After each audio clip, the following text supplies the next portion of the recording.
Welcome to one of the most chilling stories ever told from the history of Missouri. Before we dive in, I would love to know where you are listening from and the time of day or night you're hearing this, so drop that in the comments. Our story begins in 1867. Just 2 years after the Civil War, a time when the country was broken. Families were trying to rebuild, and the scars of war lingered everywhere. In the remote hills of the Missouri Ozarks, life was hard. The roads were little more than rough dirt trails, and safe shelter for weary travelers was a blessing you never took for granted.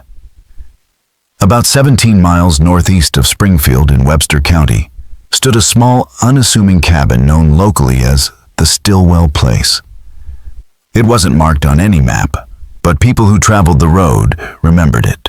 The cabin, tucked back about 50 yards from the trail and shaded by oak trees, carried a hand-painted sign that read, "Water and Rest for Weary Travelers." It was run by the Stillwell brothers, Elias, age 37, and Jeremiah, 34. They had arrived around 1863 during the chaos of war. Folks in town described them as quiet, keeping to themselves, but offering water, a hot meal, or sometimes even a bed to those who stopped. No one asked much about where they came from, and the brothers didn't volunteer much either. On December 12, 1867, during a heavy snowstorm, a postal carrier named Thomas Weston, who had served as a scout during the war and now worked one of the hardest mail routes in Missouri, stopped at the cabin for shelter, as he had done before. What he found inside turned this quiet place into the center of one of the darkest mysteries the Ozarks had ever known. According to his later testimony, the cabin appeared strangely lifeless. No smoke rose from the chimney, no light glowed from the windows. There were no fresh tracks in the snow, which was unusual since the Stillwells rarely left their home in winter. When Weston called out, no one answered. The door was unlocked, and inside he found a half-eaten meal frozen solid on the table, the fireplace dead cold, and silence so deep he later described it as a ringing in his ears. The brothers' coats still hung by the door. Their rifles remained above the fireplace, and it looked as though they had simply vanished in the middle of eating. That discovery launched an investigation unlike anything the county had seen. One that drew from newspapers, testimonies, and sheriff's records, some of which were lost for decades, until uncovered in 1952. What followed was a mystery that would hang over Webster County for generations, a story of hospitality that may have hidden something far darker than weary travelers ever imagined. Weston, shaken by what he had found, pushed on through the storm and made it to Marshfield to alert Sheriff James Harrington. At first, the explanation seemed simple enough. Perhaps the brothers had gone hunting and been trapped by the snow. Or maybe they had slipped off to visit kin nearby. But the untouched meal on the table unsettled the sheriff, and by the next morning he had pulled together a search party. What they discovered marked the start of a mystery that would only grow darker with time.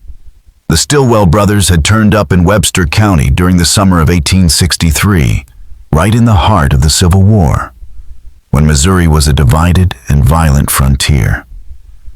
Records later uncovered in 1952 show that they bought their land from a widow named Margaret Holloway, whose husband had died at Wilson's Creek. They paid her in gold, an unusual detail that stuck out even then. The brothers claimed they came from Kentucky, though they shared little else about their past. People who dealt with them remembered two men who kept to themselves, proper in business, but peculiar. A storekeeper's journal noted that Jeremiah seemed nervous, always watching the door, while Elias did the talking. They bought large amounts of coffee salt and preserving agents, explaining they smoked their meat for winter. Strangely, they never seemed to buy much livestock. Travelers often stopped at their place for water, drawn from a deep, reliable well. Over time, the brothers added a small lean-to shelter and even offered meals. A cattle driver later recalled eating stew. There said it was hearty and good, supposedly hunted meat, though he never saw them farm much. Looking back, He could not remember seeing other guests at the cabin, though the brothers claimed they had many. In those days, their generosity seemed like the simple hospitality of men living on a lonely road. Yet after they disappeared, that image would unravel. On December 13th, the sheriff and 6 men, including Weston, returned to the property. 8 inches of fresh snow blanketed the land. Inside the cabin, nothing suggested a fight. Coats, rifles, and belongings were untouched. Then under a floorboard beneath Elias's bed, they found a ledger.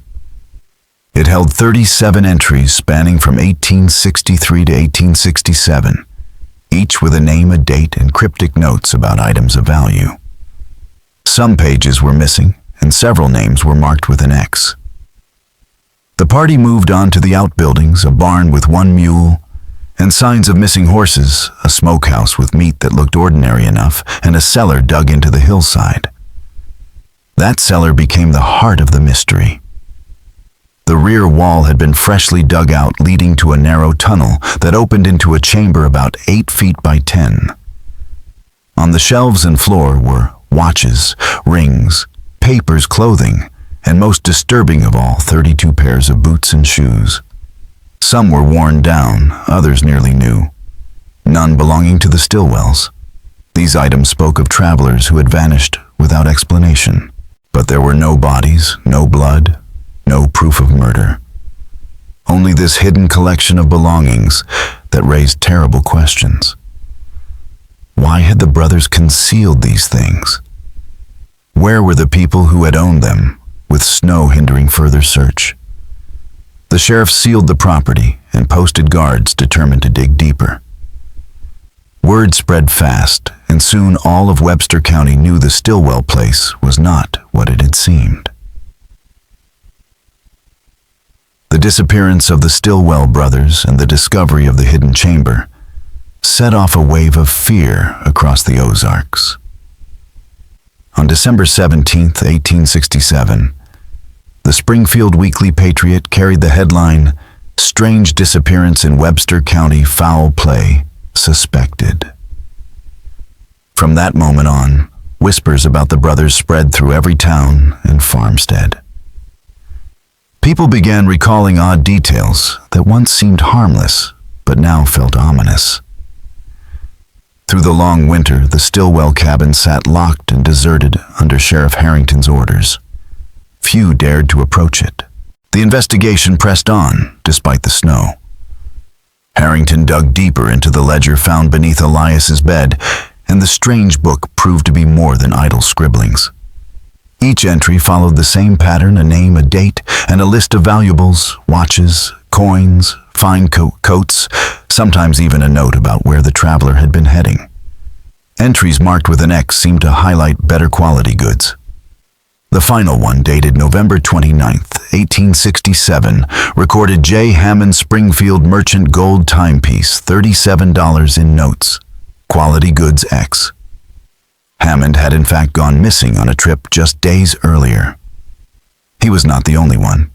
William Cooper listed that July had vanished while traveling to visit family. One after another, names from the ledger matched the missing persons reported along the county's roads. By early 1868, Sheriff Harrington had built a list of 23 travelers who had disappeared since the Stillwells arrived.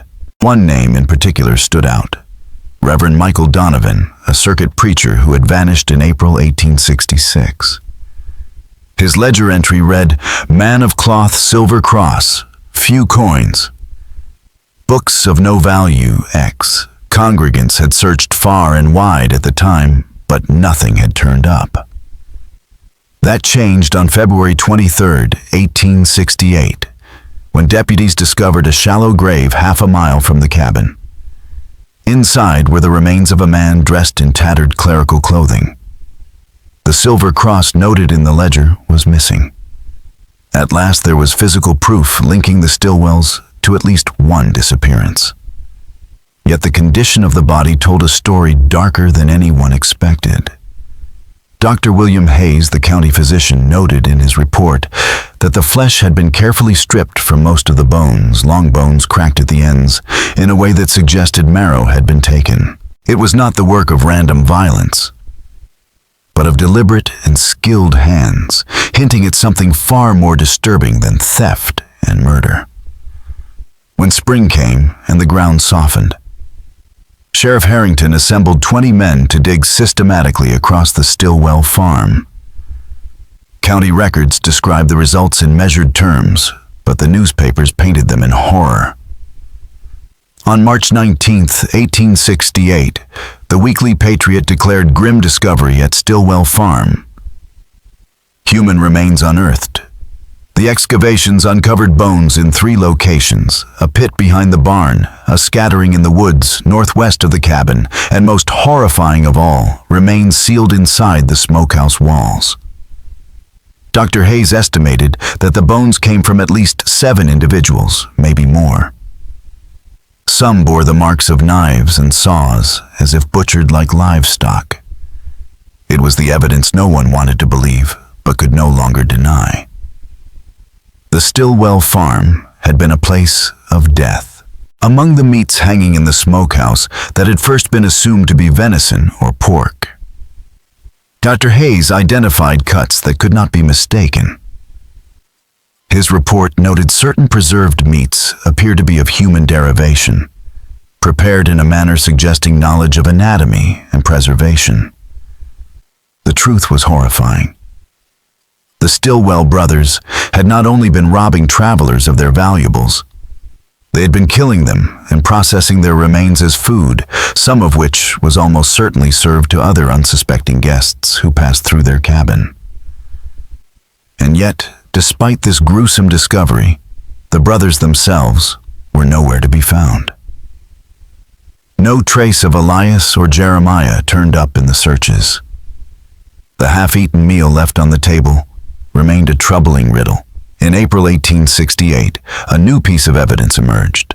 A trapper named Theodore Palmer came forward claiming that on December 11th, just one day before Weston entered the cabin, he had seen Jeremiah Stillwell near Beaver Creek, 5 miles north of the property. According to Palmer's affidavit, Jeremiah was on horseback leading another horse carrying a bundle. He seemed hurried, offered no conversation, and simply nodded before riding on. Palmer thought little of it at the time, but after hearing of the brothers' disappearance, he realized its significance. This suggested that Jeremiah may have left the cabin deliberately with supplies. But if so, why had the meal been abandoned? Had he fled while Elias stayed behind? Had Elias become Jeremiah's victim? Or was there another explanation hidden beneath these contradictions? Sheriff Harrington extended his search beyond Webster County, sending descriptions of the brothers to neighboring jurisdictions, but no confirmed sightings ever came back. Meanwhile, efforts to trace the brothers' claimed Kentucky roots failed completely. No records of Elias or Jeremiah Stillwell existed under that name in Kentucky or the surrounding states. It was possible the name itself was false, a mask to conceal darker origins. During this time, investigators returned to the hidden chamber and discovered something that deepened the horror. Behind a loose stone in the wall, they found a small journal believed to belong to Jeremiah. Most of its entries were about weather and daily chores, but several were sinister. In August 1864, he wrote, "E says, the stew needs more salt. Travelers don't notice any difference. Sometimes I wonder if they suspect. The well keeps our secret." In April 1865, another entry read, "3 men today, Army deserters. E said too risky, but they had good boots and a fine rifle. No one will look for them. Use the special herbs in their coffee." These notes implied that the brothers had been murdering travelers for years, using poison to incapacitate them and hiding evidence in the well. Acting on this lead, Sheriff Harrington ordered the well drained. It stretched more than 60 feet into the limestone and was treacherous to clear, but at the bottom, workers uncovered 3 feet of silt and debris.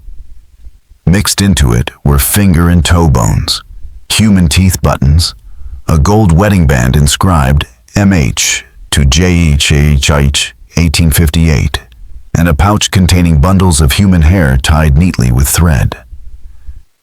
Dr. Hayes examined the remains and concluded that the well had been used to dispose of victims whose bodies were not butchered for other purposes. The well had been their final grave. Dr. Hayes noted that the items drawn from the well had been preserved for different lengths of time, some lying there, perhaps as long as 3 years. This grim discovery added weight to the case against the Stillwell brothers, but still left the central question unanswered. What had become of Elias and Jeremiah? By August of 1868, with no new leads and the brothers still missing, the investigation began to lose momentum. Sheriff Harrington insisted the case remained open, but resources shifted elsewhere. The cabin and its land were left abandoned, legally untouchable, without a resolution to its ownership. Locals avoided it, and soon it slipped from a crime scene into legend. Parents warned their children against taking food or shelter from strangers. Travelers steered clear of the place, some even crossing themselves as they passed. The cabin slowly rotted into the earth, its story taking on the weight of folklore. Though the county could not close the case with certainty, no one doubted the brothers' guilt. What fueled endless speculation was not their crimes, but their fate. Some believed they escaped into the Western Territories or fled overseas. Others suggested they had been outwitted and killed by one of their intended victims. And still, others whispered that the brothers had turned on each other, their partnership collapsing in betrayal. The abandoned meal and the untouched belongings seemed to hint at something sudden, something unexpected that ended it all. For nearly a century, the Stillwell case lived on as a dark tale of the Ozarks, unresolved and half forgotten. That changed in 1952 when Clarence Thornton, a history professor at Missouri State University, began researching frontier crimes. While combing county archives, he stumbled upon records long thought destroyed in an 1892 courthouse fire. During a renovation that year, workers uncovered a sealed compartment in the basement filled with documents, among them detailed inventories from the Stillwell investigation and early photographs from the scene, some of the first crime scene images ever taken in Missouri. The black and white photographs showed the cabin interior, the tunnel behind the cellar, and the collection of belongings. One especially chilling image captured the smokehouse as it had appeared before the truth of its contents was known, the clinical detachment of the photo only adding to its horror.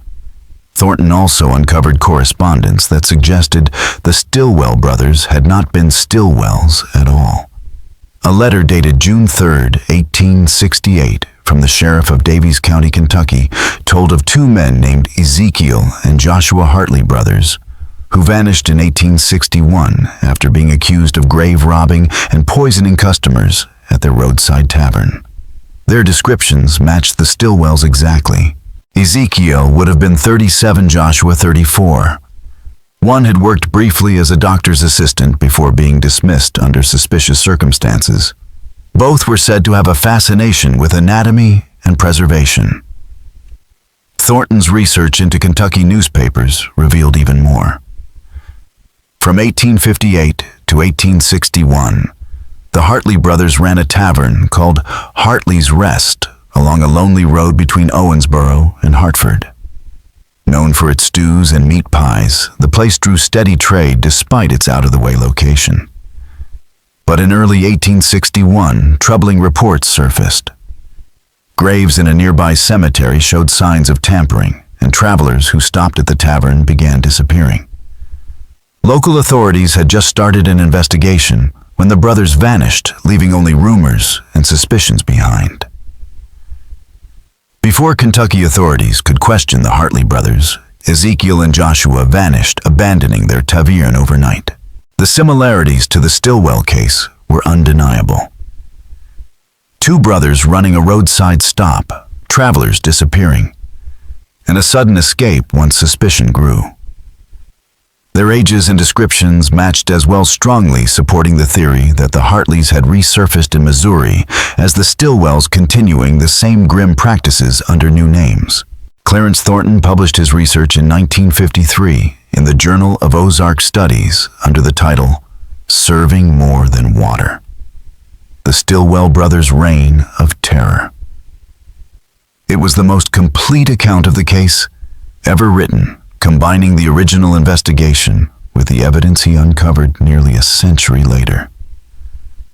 Thornton's work reignited interest in the mystery, and with it came new stories. One of the most striking arrived in a letter from Sarah Wilkes, whose grandfather James had been part of Sheriff Harrington's 1868 search party. According to family lore, the searchers found more than was ever reported. On his deathbed, James confessed that beneath the cabin, they had uncovered a hidden room containing what he described as instruments of torture and a chair fitted with restraints. Harrington, he claimed, ordered the discovery omitted from official reports to spare the families of the missing. While impossible to confirm, this account echoed suspicious gaps in the surviving records. Several inventory pages were missing, their numbering skipping from 7 to 11. Thornton also drew attention to odd details at the crime scene. The table held 2 plates, but the evidence suggested a third diner. One chair had been pulled out, and a partial footprint in spilled stew did not match either brother's boots. This fueled speculation that a third person might have interrupted the Stillwells, forcing them to flee, or perhaps even killing one of them. Thornton's research inspired others to dig. In 1954, a librarian in Jefferson City uncovered an 1862 St. Louis, Missouri Republican article describing 2 brothers arrested for suspicious behavior and possession of stolen goods. Though released for lack of evidence, their descriptions matched the Stillwell Hartley brothers. Another researcher found records from Illinois noting that 2 brothers named Stillman briefly operated a boarding house in 1863, leaving abruptly after a guest disappeared. Again, the descriptions aligned. It seemed the brothers had cycled through multiple identities, perfecting their methods each time. By the time they settled in Webster County, they had learned how to operate in secrecy for years without discovery. Then came a breakthrough in 1955. Construction workers building a highway 12 miles north of the Stillwell site unearthed a shallow grave. Inside were the remains of a man in his 30s, dead for about 90 years. The cause of death was clear: a gunshot to the back of the skull. Found with the body was a pocket watch engraved with the initials E.S., leading investigators to believe they had found Elias Stillwell. The location matched the testimony of Theodore Palmer, who had seen Jeremiah riding north with an extra horse on December 11, 1867. The discovery raised disturbing questions. Had Jeremiah murdered his brother and buried him before fleeing, or had someone else killed Elias, leaving Jeremiah to run for his life? The body held another mystery. The right hand had been removed with precision after death. The ritualistic nature of the act suggested something stranger than a simple killing. Despite renewed searches, no trace of Jeremiah was ever found. Ports and city records showed nothing under his name. But if he had taken on yet another identity, he could have vanished into the frontier. In 1958, a retired Illinois sheriff added one more tantalizing clue. He recalled that in 1869, a man calling himself Jeremy Stilson had been detained in Pittsfield after a suspicious death at a boarding house. He matched Jeremiah's description, but was released when witnesses vouched for him. He left town immediately and was never seen again. If it was Jeremiah, he may have continued preying on travelers alone, always a step ahead of the law. A century after the disappearance in 1967, the Webster County Historical Society erected a simple marker near the old cabin site. It read, "Site of the Stillwell Cabin, 1863 to 1868. Scene of unsolved disappearances that haunted the Ozark frontier." The land has since returned to wilderness, the cabin collapsing decades earlier. Yet locals still avoid it after dark. Some claim the sound of digging can be heard on quiet nights, and others say the old well sometimes echoes back as though something is stirring at the bottom. The centennial of the Stillwell case brought it back into the public eye. In 1967, the Springfield News Leader ran a week-long series that wove together everything known from the original investigation, Clarence Thornton's research, and the newly uncovered records. The articles reignited interest, and families across the Ozarks began sharing old letters and stories handed down across generations. One of the most valuable contributions came from the descendants of Dr. William Hayes, the county physician who had examined the remains in 1868. His granddaughter provided Thornton with a private journal Hayes had kept containing notes far too grim for his official report. Hayes wrote that the remains in the smokehouse showed deliberate selection, as if the brothers favored certain cuts and organs. He noted that the meat was processed with skill, the work of someone with training in butchery or medicine. More disturbing still, he observed that some organs appeared to have been preserved separately, suggesting a ritualistic element. These notes confirmed what many had feared, but few had dared to say. The Stillwell brothers had not only murdered and robbed their victims, they had consumed them with methodical intent. In 1968, another revelation surfaced. Harold Weston, great-grandson of the postal carrier who had first discovered the empty cabin, donated his ancestors' personal papers to the Webster County Historical Society. Inside was Thomas Weston's private journal, and in it an entry from April 1882 that contained a shocking confession. Weston admitted that he had not told the full truth in his testimony. On that December day in 1867, he claimed he had arrived at the cabin to find Elias dead at the table, his face fallen into his stew, while Jeremiah stood nearby, trembling with a gun. Jeremiah, he said, could no longer live with the weight of what they had done. He made Weston help load Elias onto a horse, then together they rode north until they buried the body in a shallow grave. Jeremiah paid him off with a gold watch and $50, then announced he was heading for Oregon Territory. Weston swore he never saw him again. His confession explained the abandoned meal and why Elias's body was never found, but it also implicated Weston himself in a cover-up. The journal went further. Weston wrote of eating meals at the Stillwell cabin during his route, admitting with horror that he had likely consumed human flesh. He described Jeremiah's casual admissions on the ride north, how he and Elias had begun by robbing graves in Kentucky, then moved to killing travelers, and eventually turned to serving their victims' flesh to unsuspecting guests. Jeremiah Weston spoke of their methods with pride, how they had perfected herbs that made travelers sleepy without altering taste, how their efficiency left no witnesses until Elias's conscience wavered. Weston's journal ended in 1883, suggesting he may have died soon after making these confessions, leaving behind testimony too damning to ignore, yet impossible to prove. Historians and researchers debated what it all meant. Some believed Jeremiah had killed Elias to end their spree, that guilt had finally broken him. Others suggested a third accomplice who turned on them both. But the darkest interpretation, supported by Hayes's notes and the anthropological studies done in 1969, was that the brothers had developed not only a system of killing, but a ritual of consumption. Experts concluded that the cuts were not random, but consistent, taken from prime areas like the thighs, shoulders, and back. Bones were split for marrow spices, and preserving agents were purchased in bulk to disguise the flavor, and the selection of organs suggested preferences that went beyond survival. This was not simple murder for profit.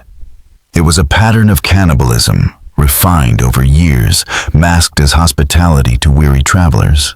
By 1969, the Missouri State Police formally closed the Stillwell case, labeling it solved, despite the absence of a trial, and without ever determining what became of Jeremiah. The official conclusion was grim enough. The brothers had killed at least 21 travelers between 1863 and 1867, robbing them and disposing of their remains through butchery and consumption.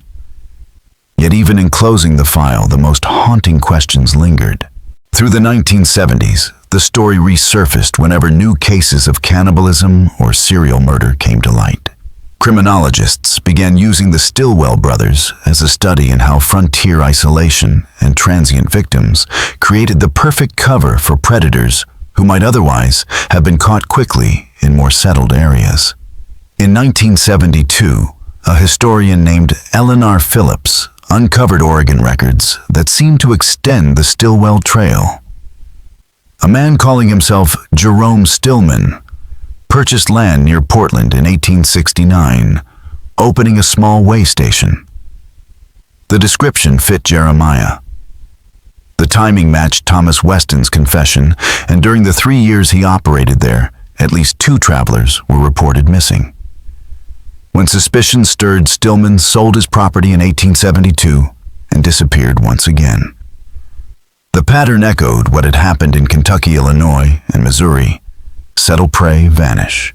The trail went cold until 1975, when workers renovating a historic building in Sacramento discovered a cache of documents hidden in a wall. Among them was a journal written between 1873 and 1878 by a man who signed only as J.S. The writer described his life as a cook in a Sierra Nevada mining camp, but his words carried disturbing echoes of the Stillwell case. He detailed special techniques for preparing stews and remarked that the miners never questioned why his food tasted so rich. He casually noted disappearances, writing that in such camps, no one asked too many questions. The most chilling entry came in 1877. Sometimes I miss E in our cabin in the hills. He was weak at the end, but for years we perfected our craft together. The guests never suspected what nourishment they received at our table. Here I must be more cautious, but the opportunities remain plentiful. The journal ended abruptly in October 1878, leaving only silence in its place. Whether this journal truly belonged to Jeremiah Stillwell will never be proven, but many believe it was his final voice. If so, it means he carried the darkness westward, adapting to new names and new places, until history lost track of him for good. Today, the site of the Stillwell cabin is little more than forest. The well was filled in during the 1970s. After several animals were found dead nearby, the water tainted by whatever seeped from the old ground. The road that once led travelers to the brothers' door has all but disappeared, only a faint depression through the trees. Nature has reclaimed the land, but the stories remain. In 1980, an archaeological survey by the Webster County Historical Society confirmed what locals already knew. Beneath the soil still lay fragments of the past, mute testimony to horrors once hidden behind the mask of frontier hospitality. The Stillwell case endures as one of the darkest legends of the Ozarks, a reminder of how quickly trust could turn fatal in the wilderness of post-Civil War America. Strangers offered shelter, food, and water. Travelers accepted with gratitude. And sometimes, they never came home again. The foundation of the Stillwell cabin still lingered beneath the soil, along with the collapsed ruins of the root cellar and smokehouse. When archaeologists examined the site in 1980, they found few new artifacts, but the earth itself spoke volumes. Soil samples taken near the old well revealed unusually high concentrations of pulverized human bone. Evidence that the brothers had been discarding remains there for years. Behind the smokehouse, they uncovered a pit filled with ash and charred fragments, confirming that some victims had been burned while others were buried, butchered, or consumed. The variety of methods suggested a deliberate, methodical effort to erase their crimes, ensuring that many of their victims would remain forever unidentified. One of the most chilling discoveries came from beneath the cabin's hearth. Buried there was a small tin box containing a daguerreotype photograph. The image showed two young men standing beside an older couple, presumably their parents. On the back was scrawled Ezekiel and Joshua Hartley, with mother and father 1848. At last, the brothers' true identities were confirmed. Elias and Jeremiah Stilwell were in fact Ezekiel and Joshua Hartley of Kentucky. The photograph faded with time revealed nothing unusual. Ezekiel with a stern expression, Joshua with a faint smile. They looked ordinary, even respectable. Nothing in their faces suggested the depravity that would one day make them legends of horror in the Ozarks. An eerie postscript to the case surfaced from Civil War records discovered in 1961. A Union patrol passing through Webster County in October 1863 had briefly stopped at a cabin matching the Stilwell property. The patrol leader reported sharing a meal with two Kentucky men newly settled in the area. Shortly afterward, 3 soldiers fell ill, though all eventually recovered. He noted the men's unusual hospitality in such a tense region and described their cabin as oddly well furnished for newcomers. The stew they were served contained meat of indeterminate origin, and the brothers appeared disappointed when the patrol chose not to stay the night. In hindsight, this account may have captured an early and clumsy attempt by the Hartley brothers to claim victims in Missouri before perfecting the poisons and methods they later used so effectively. It suggests they wasted no time resuming their deadly habits after fleeing Kentucky, testing their tactics until failure turned to success. The fact that the soldiers survived only highlights how quickly the brothers refined their craft, honing a pattern of predation that would haunt Missouri for generations. The foundation of the Stilwell cabin still lingered beneath the soil along with the collapsed ruins of the root cellar and smokehouse. When archaeologists examined the site in 1980, they found few new artifacts, but the earth itself spoke volumes. Soil samples taken near the old well revealed unusually high concentrations of pulverized human bone. Evidence that the brothers had been discarding remains there for years. Behind the smokehouse, they uncovered a pit filled with ash and charred fragments, confirming that some victims had been burned, while others were buried, butchered, or consumed. The variety of methods suggested a deliberate, methodical effort to erase their crimes, ensuring that many of their victims would remain forever unidentified. One of the most chilling discoveries came from beneath the cabin's hearth. Buried there was a small tin box containing a daguerreotype photograph. The image showed 2 young men standing beside an older couple, presumably their parents. On the back was scrawled Ezekiel and Joshua Hartley, with mother and father 1848. At last, the brothers' true identities were confirmed. Elias and Jeremiah Stilwell were in fact Ezekiel and Joshua Hartley of Kentucky. The photograph faded with time revealed nothing unusual. Ezekiel with a stern expression, Joshua with a faint smile. They looked ordinary, even respectable. Nothing in their faces suggested the depravity that would one day make them legends of horror in the Ozarks. An eerie postscript to the case surfaced from Civil War records discovered in 1961. A Union patrol passing through Webster County in October 1863 had briefly stopped at a cabin matching the Stilwell property. The patrol leader reported sharing a meal with 2 Kentucky men newly settled in the area. Shortly afterward, 3 soldiers fell ill, though all eventually recovered. He noted the men's unusual hospitality in such a tense region and described their cabin as oddly well furnished for newcomers. The stew they were served contained meat of indeterminate origin, and the brothers appeared disappointed when the patrol chose not to stay the night. In hindsight, This account may have captured an early and clumsy attempt by the Hartley brothers to claim victims in Missouri before perfecting the poisons and methods they later used so effectively. It suggests they wasted no time resuming their deadly habits after fleeing Kentucky, testing their tactics until failure turned to success. The fact that the soldiers survived only highlights how quickly the brothers refined their craft, honing a pattern of predation that would haunt Missouri for generations. Would you like me to now weave all of this into a cinematic closing narration? Something that ties together the discoveries, the unanswered questions, and the way the Stillwell brothers slipped from history into folklore. Banda Nye. In 1980, Mime, a doctoral student researching historical criminal psychology, interviewed several elderly residents of Webster County who had grown up hearing stories about the Stillwell brothers. One recurring theme in these accounts was the brothers' apparent interest in folk medicine and herbal preparations. Martha, apprentice 93 at the time of the interview, recalled stories her grandmother had told her.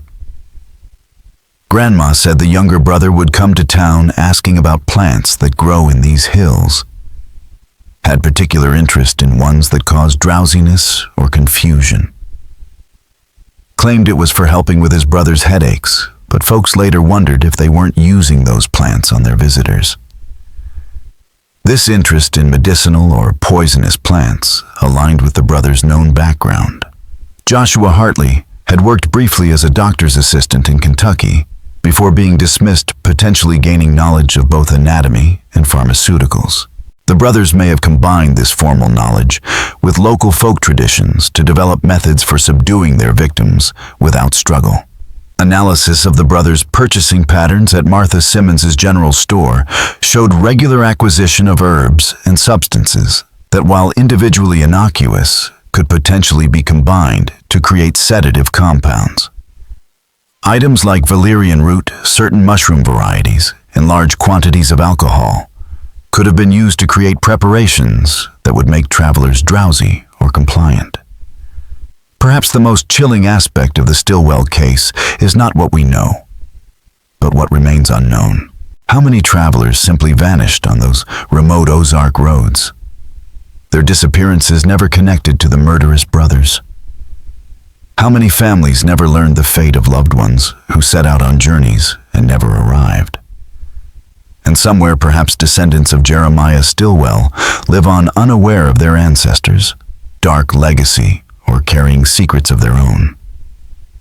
In 1992, the case received renewed attention when a true crime author published The Stillwell Brothers, America's Forgotten Predators, a comprehensive examination of the case, incorporating all known evidence and theories. The book became a regional bestseller and sparked interest in the case among a new generation. Following the book's publication, a woman from Northern California contacted the author with an intriguing family story. Her great-grandfather had operated a boarding house in Sacramento in the late 1870s.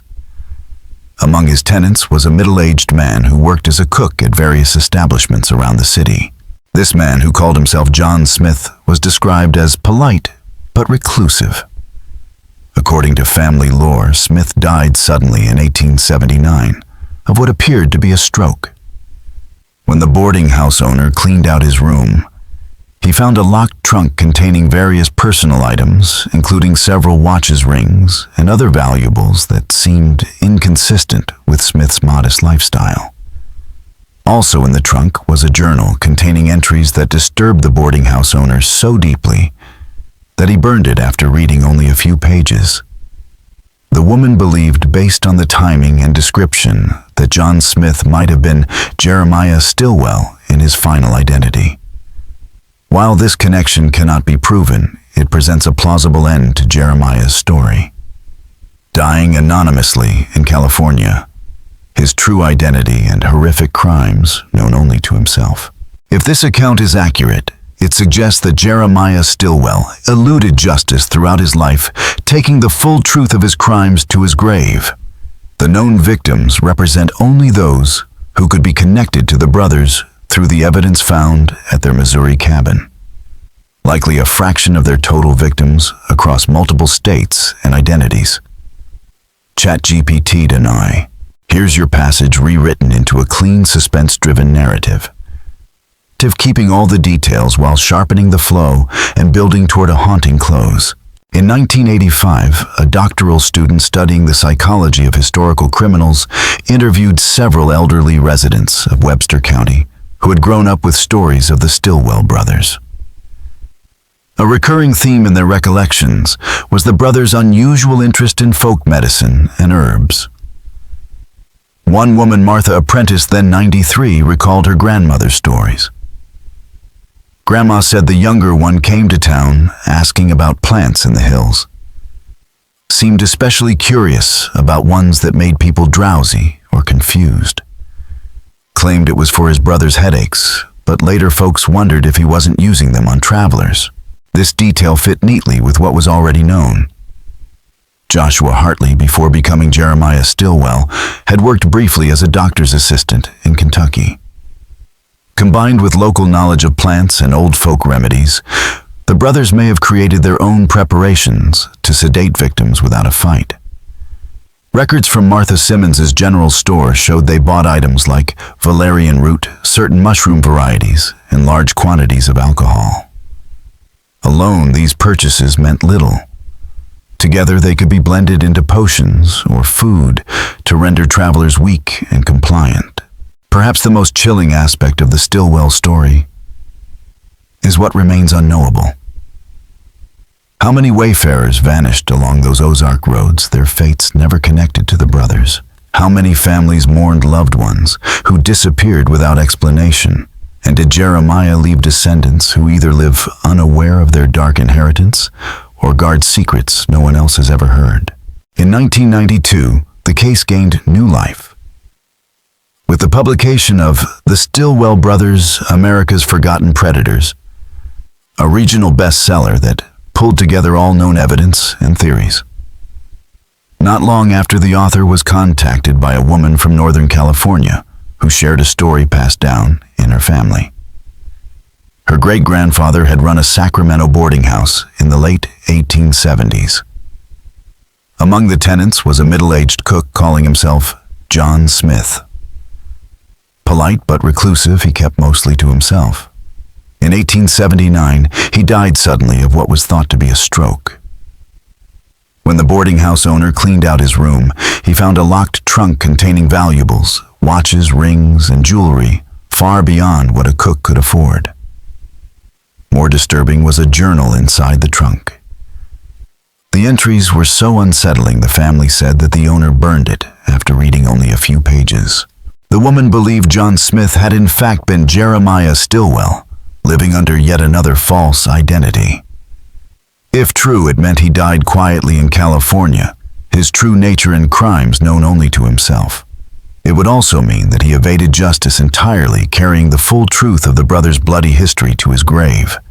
The victims linked to the Stillwells through the Missouri evidence may represent only a fraction of those they claimed across years, states, and identities.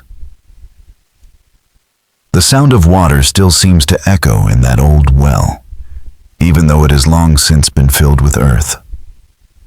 Whispers of the past never truly fade in places where such darkness once lived. For those who know the story, traveling through the Ozarks still brings an uneasy awareness, a reminder that not every hand offering shelter or food did so with kindness in mind. In 2004, a popular television series on historical crimes featured the Stillwell case, bringing it to a national audience. Historians, criminologists, and descendants of Webster County families shared their perspectives, and one moment stood out above the rest. An elderly woman whose great-grandfather vanished in 1866 finally learned the truth. His name had been in the Stillwell ledger. "All these years we wondered," she said softly, "and now we know, though the truth is worse than anything we imagined." The Stillwell brothers thrived because of their time and place. Post-Civil War Missouri was a fractured frontier where law enforcement was thin, communities were scattered, and travelers often had no choice but to rely on the generosity of strangers. Elias and Jeremiah twisted that vulnerability into opportunity. They robbed, murdered, and consumed their victims, then fed the remains to unsuspecting guests who came seeking rest.